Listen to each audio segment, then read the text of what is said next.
Hello, and welcome back to Let's Play Demon Souls. Luckily I didn't get invaded by a Black Phantom. I don't know exactly when Black Phantoms start invading, but I think it's around like level 20 or something like that. I could be wrong. I don't know. Or maybe it's whenever you get a Red Eye Stone. Or no, not a Red Eye Stone, Black Eye Stone. Two completely different things. Anyways. Let's see.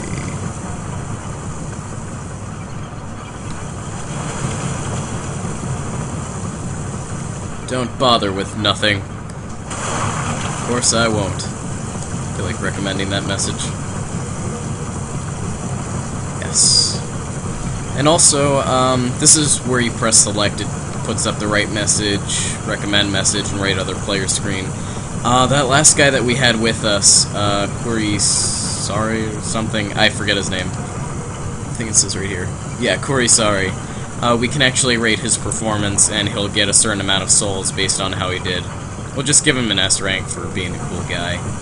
You know, he got killed by one of the lizard men, but honestly, he wasn't in the best situation, and he was doing his best to finish it off before he died.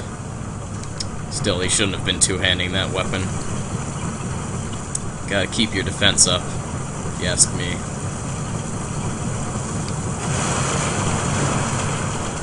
Anyways, sorry if the game starts to lag a little bit, and sorry if the game gets a little bit loud. Some sound effects are much louder than others, so I can't properly gauge everything in that respect.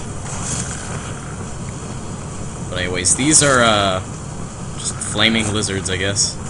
It's the only way to describe them. They can be dangerous. They can do a lot of damage to you. They do give you Meltstone, but in the first place, Meltstone is... It's not the most... Or no, they don't give you Meltstone, do they? I think they actually give you Dragonstone. I was mistaken. Shard of Dragonstone. It's either Dragonstone or Meltstone that these guys give you, but it is a bit of a rare drop, so in that case we didn't see it from any of them. And these guys were hanging onto the walls like that. We can't get to them, we can't pick up any items from them, so we can only leave them be, or we can pelt them with crossbow bolts, but really, there's no point. It's just mean. Ah, crap. Didn't quite work. I think there's a thing that, parrying doesn't really work on stabbing attacks. I could be wrong about that, but, I've never found my parry to work against stabbing attacks, so just come to terms with that. And I backstab instead. Oh god. I really got stabbed myself. There we go. Say goodbye to most of your health. Say goodbye to most of your health. Oh, all of your health, actually. Good for me. But yeah, as you can see piercing attacks, backstabs, anything like that is so much more effective than just slashing these guys to death. So make sure you get good at backstabs. It's also another vital lesson in general for if you're going to do a fists-only run, because when you go in unarmed and you're attacking things, really you can only just chip off damage by normal punching, so you gotta get really good at backstabs. Like so. That guy's actually wielding a hammer. That can hit us pretty hard. Give us a good concussion. We'll take out all these guys quickly. And just one left. But he noticed us just in time, so we couldn't quite get a backstab off. Come on. There you go. And we'll just finish it off. Thank you for your time. I get some hardstone shards, sharpstone shards. Lots of hardstone from that guy. I should actually check how our weight is doing. We have 41 pounds. Okay, we can carry 141 pounds, so we should be fine. I actually dodge rolled by accident there.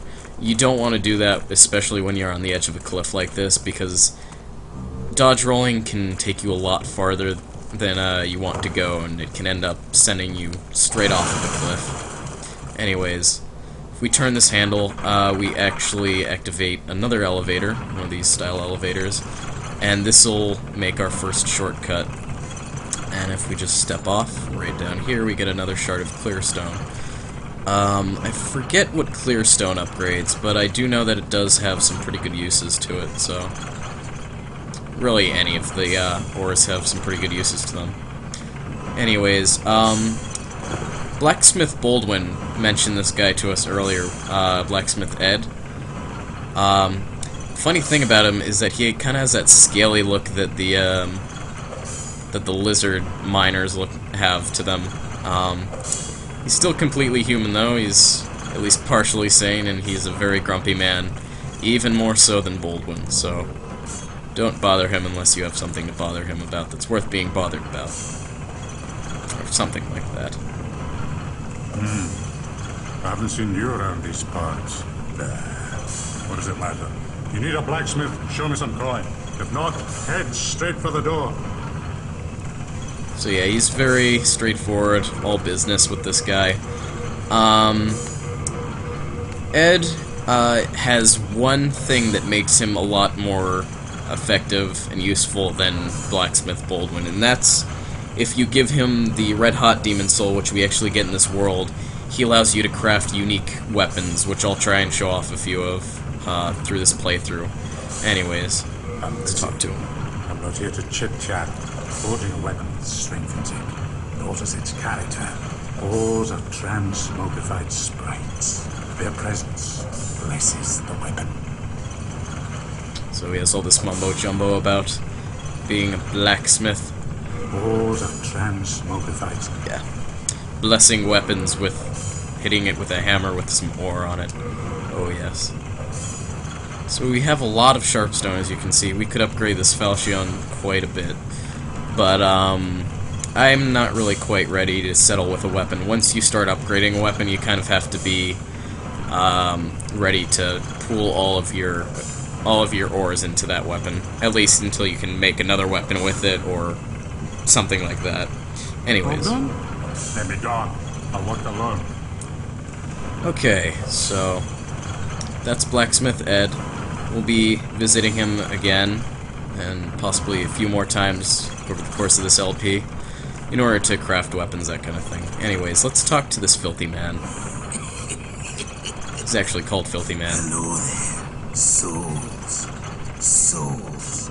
I trade fine goods for souls. He's got a fine voice like sandpaper. So he only sells us Crescent Moon Grass and Ed's Grindstone here. And as you can see, Ed's Grindstone is named after Blacksmith Ed down there. This stuff, as I mentioned before, it repairs your weapons and armor and stuff, if you need that on the run. Actually, I think it's only your weapons, not your armor. Anyways, it has its uses. Most of the time, though, I don't find myself in need of it, so... You want to play? Well, you've got to pay, don't you agree? So yeah, he's got a bit of a freaky face. He's pretty morose looking.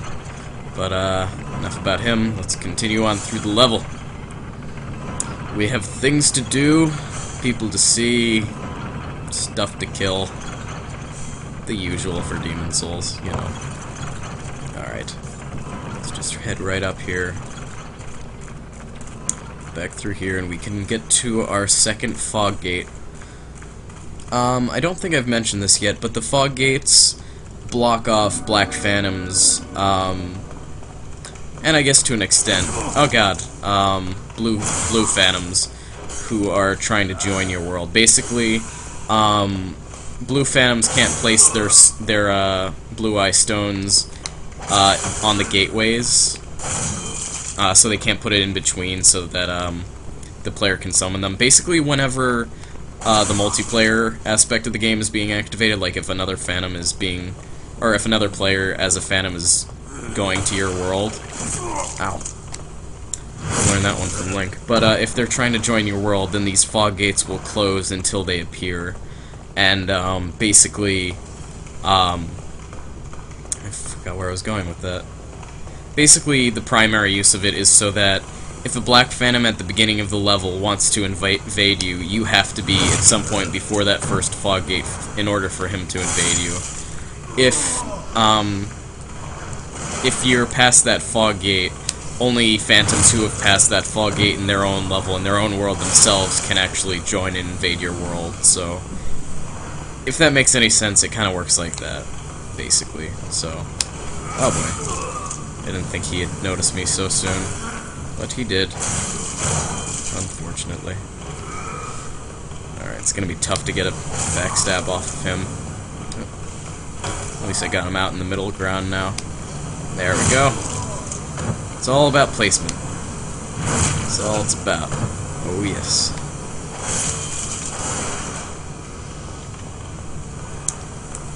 Okay.